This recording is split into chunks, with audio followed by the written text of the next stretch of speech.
उधर दीपालपुर में तजावजात के खिलाफ ऑपरेशन बेसूद। मदीना चौक से कचहरी चौक तक निजी बैंक और दुकानदारों ने कब्जा जमा लिया। पार्किंग का निजाम दरहम बरहम होने की वजह से ट्रैफिक अक्सर जाम रहने लगी। इसी पर अपडेट कर रहे हैं नुमाइंदा 7 न्यूज़ शाहरुख। जी शाहरुख, बताइएगा। जी बिल्कुल ऐसे ही है जी। दीपालपुर कचहरी चौक से लेकर THQ दीपालपुर तक अक्सर ट्रैफिक जाम रहती है। एक ट्रैफिक जाम रहने की जो बड़ी बेसिक वजह नजर आई है वो ये है कि दीपालपुर में निजी बैंक जो है वो बिल्कुल सिटी के बिल्कुल अंदर है। तो मेरे इस हवाले से शहरी मौजूद है, उनसे जानते हैं कि उनका क्या कहना है। जी सर बताइए। सर देखें जी, आपने ट्रैफिक के हवाले से जो बात की है, ट्रैफिक का तो मामला यहाँ पे टोटल गड़बड़ है। ना कोई ट्रैफिक के यहाँ के लोग हैं वो सारा दिन अपनी मौज मस्ती मारते हैं और लोगों को लूटते हैं।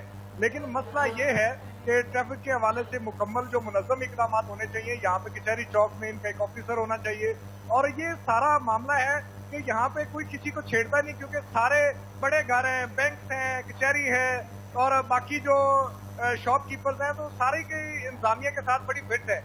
तो मेरे ख्याल में इन्हें प्रॉपर एक्शन लेना चाहिए और जो इनकी कोई पैरा फोर्स है वो मेहरबानी करके एक नजरे करम इधर से करे तो ये सारा तजावजात का मामला भी क्लियर हो जाएगा। और जो रोड की ट्रैफिक फंसी हुई है, बच्चे फंस जाते हैं, एम्बुलेंस फंस जाती है और सारा दिन लोग 2-2 घंटे खड़े रहते हैं और ट्रैफिक का एक बंदा नहीं आता कि वो अपनी ट्रैफिक की जो रवानगी करवाए। तो मेरे ख्याल में इंतजामिया पता नहीं कहाँ पे सोई हुई है सत्तू पी के। तो मेहरबानी करे यहाँ पे आके देखे कहाँ पे उनके डेरे हैं और कहाँ पे ट्रैफिक। जैसा कि आपने जाना कि यहाँ पे शहरी का यही कहना था कि ट्रैफिक जाम होने की बड़ी वजह वो यही है कि दीपालपुर में जो निजी बैंक है उनकी पार्किंग ना होने की वजह है और जो एम्बुलेंस है उनको गुजरने की भी जगह नहीं मिली जाती। इन्होंने हुकूमत वक्त से और इंतजामिया से यही दरख्वास्त की है कुछ ना कुछ ऐसा अमल दरामद करवाया जाए कि जो ट्रैफिक की जो रवानगी है मुसलसल चल सके। जी बहुत शुक्रिया शाहरुख, आपने हमें अपडेट